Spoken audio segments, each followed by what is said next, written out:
Before we begin, if you are the kind of person who can look away from the darkest corners of real crime, hit subscribe, leave a like, and tell me in the comments where you're watching from. Because tonight's story isn't just disturbing. It's the kind that makes you question whether the most dangerous people are really locked away forever. The rain hammered the asphalt outside Goulburn Correctional Center like a warning. It was just after 2:30 a.m. on a cold Australian winter night when the alarm shattered the silence inside the country's most secure prison. Red lights flashed along the concrete corridors. Heavy steel doors slammed shut one after another. Inside the control room, Officer Mark Delaney stared at the monitor wall, his pulse climbing.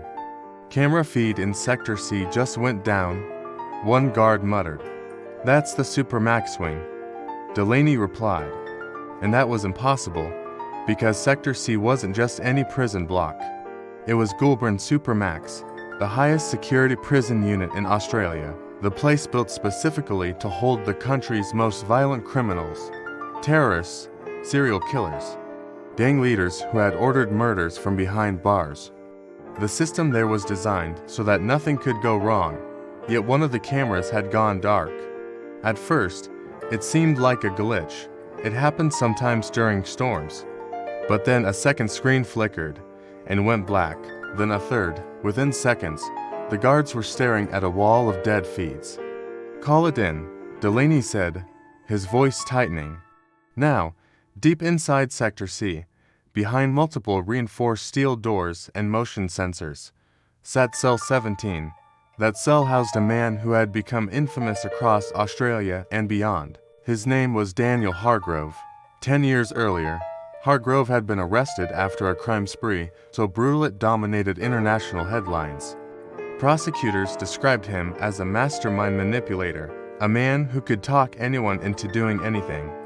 3 people had died during his crimes.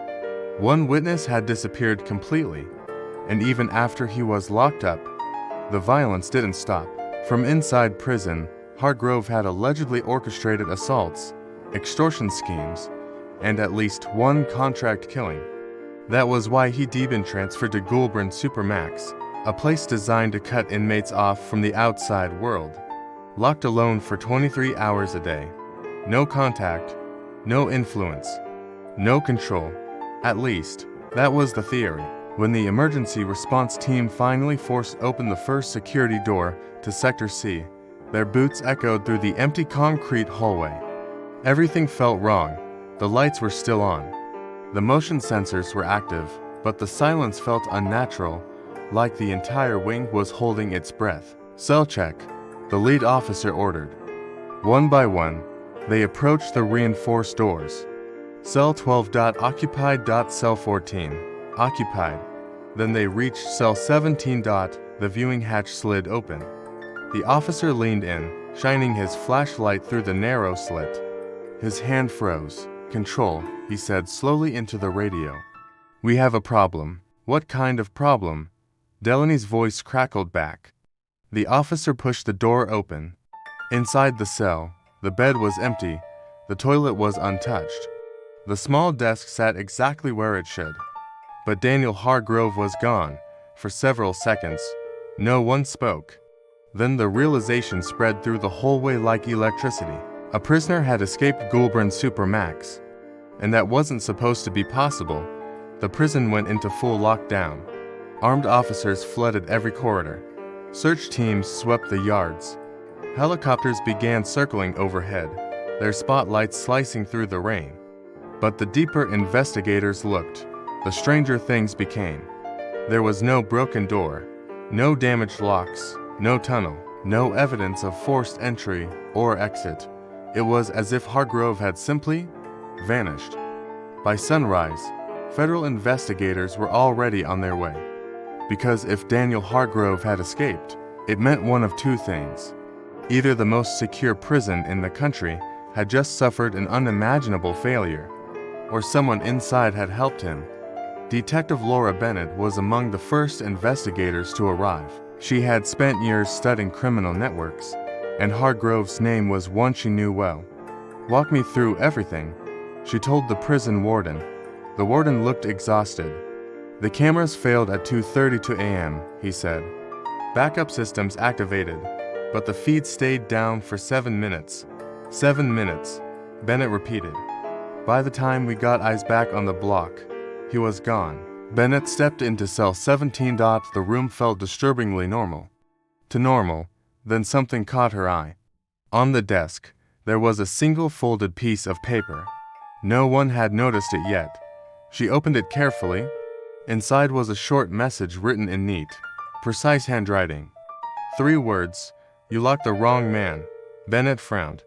That sounded like the kind of taunt criminals love to leave behind, but something about it felt deliberate, calculated. She looked up at the warden. How often was Hargrove searched? Daily. And the cell? Twice a week. Then how did he get paper? The warden hesitated. That's not standard issue. Bennett's eyes narrowed. Because if Hargrove had written that note inside a Supermax cell, it meant someone had given him the materials. Someone inside the prison, but the real shock came an hour later. A technician reviewing the security system made a discovery that changed the entire case. The camera outage in Sector C wasn't caused by a storm. It had been manually disabled from inside the control network, which meant the escape wasn't just an inmate breaking out. It was a coordinated operation. And when Detective Bennett checked the system logs to see who had accessed the cameras that night, she saw a name she never expected. Someone who wasn't supposed to be anywhere near the prison systems. Someone who had testified against Daniel Hargrove 10 years earlier, and according to the records, they had just logged into the Supermax security network at the 31 a.m. Detective Laura Bennett stared at the name on the screen for several seconds, convinced she had misread it, but the system log didn't change. Ethan Calloway. Her stomach tightened. Calloway wasn't a prison employee. He wasn't part of the corrections department, and he definitely didn't have clearance to access a Supermax security network. Yet the log clearly showed his credentials had been used at the 31 a.m., exactly 1 minute before the cameras in Sector C went dark. "Tell me this is a mistake," Bennett said quietly. The technician shook his head. "The login is real. Remote access through an administrative port." The room went silent. Because Ethan Calloway wasn't just some random name in an investigation. 10 years earlier, he had been the star witness in the case that put Daniel Hargrove behind bars. Back then, Calloway had worked as a financial analyst for a private logistics company. Prosecutors claimed Hargrove had used that company to launder money and coordinate illegal operations across several countries. Calloway had come forward with evidence that exposed the entire operation: emails, financial records, encrypted communications. It was his testimony that helped secure Hargrove's life sentence. And after the trial ended, Calloway had disappeared from public view. Witness protection, a new life, a new identity. At least, that's what everyone believed. Bennett turned back to the technician. Where was the login routed from? He typed rapidly, scanning the data, then he froze. "You're not going to like this. Just say it. It came from Sydney." Bennett frowned. "That's not helpful. It gets worse," he said. "The signal originated less than 10 miles from here." The implication landed like a punch to the gut. Someone connected to the case was physically near Goulburn when the prison's cameras were disabled. Bennett grabbed her jacket. "Get me everything on Calloway," she said. "I want his last known location, any financial activity, travel records, everything." Within an hour, federal investigators began digging through databases that hadn't been opened in nearly a decade. What they found made the situation even stranger.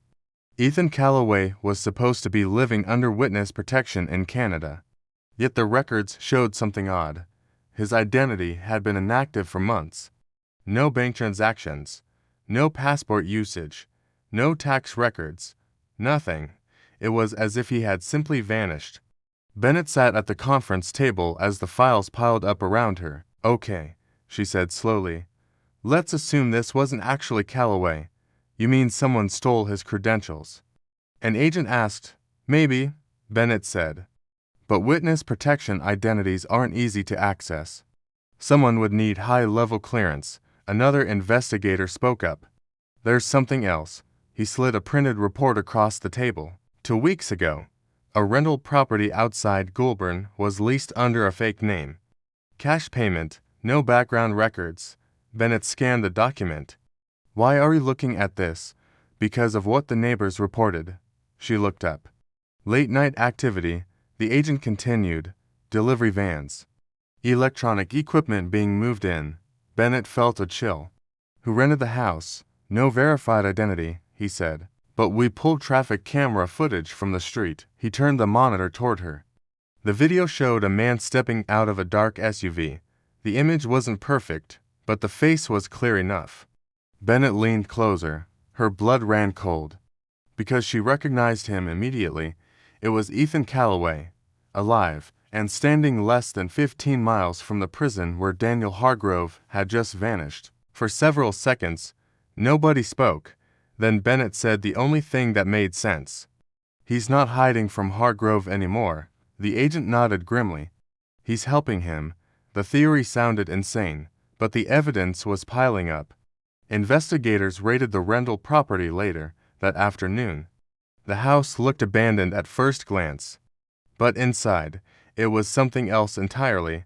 Cables ran across the floor. Computer towers were stacked against the walls. Dozens of monitors sat dark on folding tables. It looked like a temporary command center. One technician began inspecting the equipment.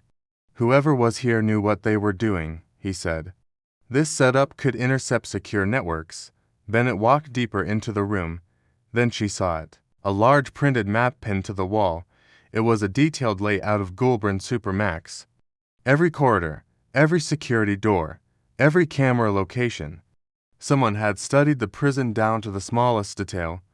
Pinned next to the map were photographs. Prison staff, security schedules, shift rotations. Bennett felt a knot form in her chest. This wasn't a spontaneous escape. It had been planned for months. Then another investigator called out from the back room. You need to see this. Bennett stepped inside. On a desk sat a laptop that had been left behind. The screen was still open. A program displayed lines of security logs from the prison, and at the bottom of the screen was a timer. Counting down to what? Bennett asked. The technician studying the computer suddenly stiffened. Oh no. What? This isn't escape software. Bennett frowned. Then what is it? The technician turned the screen toward her. His face had gone pale. This program didn't just disable the cameras, he said. It copied the entire prison security system. Bennett blinked. Why would anyone need that? The technician swallowed. Because if someone has this data, they know every blind spot, every lock sequence, every guard rotation. A slow realization crept across the room. Someone now possessed a complete blueprint of the most secure prison in the country. And then Bennett noticed the countdown timer again. There were only 3 hours left. Explain that timer, she said. The technician checked the code. His eyes widened. This system isn't finished, he whispered. What do you mean? It's scheduled to activate again. Bennett's heart began to pound. Activate what? The technician looked up at her. And what he said next made the entire investigation take a terrifying turn. It's going to open the prison again, but this time, he paused. It's not for someone escaping. It's for someone getting in. The room inside the rental house went completely silent. Detective Laura Bennett stared at the countdown timer ticking steadily on the laptop screen. 2 hours. 56 minutes. Are you absolutely sure about this? She asked.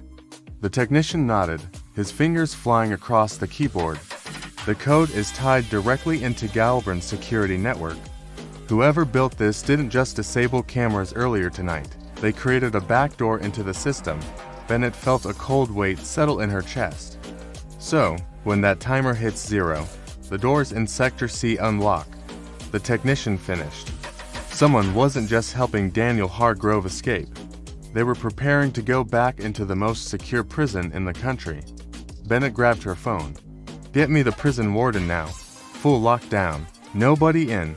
Nobody out. But even as she said the words, something about the situation didn't sit right. Why would someone break into a Supermax prison after already helping an inmate escape? Unless they're not coming back for Hargrove, she said quietly. The technician looked up. Then who? Bennett didn't answer, because a terrifying possibility had just crossed her mind. Back at Goulburn Supermax, armed officers were already sealing off the compound. Floodlights illuminated every yard. Guard towers scanned the perimeter with thermal cameras. Inside the command room, the warden listened as Bennett explained what they'd found. "You're telling me someone's about to hack our doors open again?" he asked. "In less than 3 hours," Bennett replied. "That's impossible. The network's been isolated, not from the inside," she said. The warden's face tightened. "You still think we have a traitor in here?" Bennett didn't respond. Instead, she asked a different question. "How many inmates are in Sector C tonight?" 22. "And who's in Cell 18? The warden checked the roster. Then he frowned. "Why that one? Just tell me." He scanned the list. "Inmate Victor Salgado." Bennett closed her eyes for a moment. That name explained everything. Victor Salgado wasn't just another violent criminal. He had once been one of Daniel Hargrove's closest partners. 10 years earlier, the two men had run the same criminal operation, a network that moved money, weapons, and information across continents. But during the investigation, Salgado had done something unexpected. He turned on Hargrove. His testimony helped prosecutors destroy the entire organization. And while Hargrove was sentenced to life in Supermax, Salgado was also imprisoned for his role in the crimes. Different cell, different block, but the same prison. For 10 years, the two men had lived within the same walls, enemies. Bennett spoke slowly. "Hargrove didn't escape just to disappear." The warden stared at her. "You think he's coming back for Salgado?" "I think he's coming back for revenge." The room fell quiet. Because if that was true, then the countdown timer wasn't about a prison break. It was about an execution. Outside, the storm had grown worse. Rain pounded the prison roofs as the timer continued to drop. 1 hour left. Inside Sector C, guards doubled their patrols. Cell doors were reinforced. Victor Salgado remained locked alone in Cell 18, unaware of the storm gathering around him. Bennett stood in the command room, watching the digital clock tick down. 30 minutes, 20 minutes. Then something unexpected happened. A guard rushed into the room. "Ma'am, we've got movement outside the perimeter." Bennett turned sharply. "What kind of movement?" "Vehicle approaching the outer gate." The monitor switched to a camera feed. Headlights cut through the rain as a black SUV rolled slowly toward the prison entrance. "Stop them at the gate," the warden ordered. But the vehicle didn't slow down. Instead, it accelerated. The gate alarm screamed as the SUV crashed through the outer barrier. Armed officers rushed toward the entrance. Bennett watched the monitors, her pulse racing. The driver's door opened. A man stepped out into the rain. Even through the blurry camera image, Bennett recognized the face. Daniel Hargrove, but he wasn't holding a weapon. He simply stood there, looking calmly at the prison walls. Then he raised his wrist and checked his watch. Bennett's eyes snapped back to the laptop timer in the command room. 5 seconds. 4, 3, 2, 1. Inside Sector C, the security system activated. Every reinforced door in the corridor unlocked simultaneously with a heavy metallic clang. Guards shouted in confusion. The warden swore under his breath. What the hell just happened? But Bennett wasn't looking at the prison anymore. She was staring at the laptop screen in the rental house. Because when the timer hit 0, the program didn't stop. Instead, a new message appeared on the screen. "Access complete." The technician leaned closer.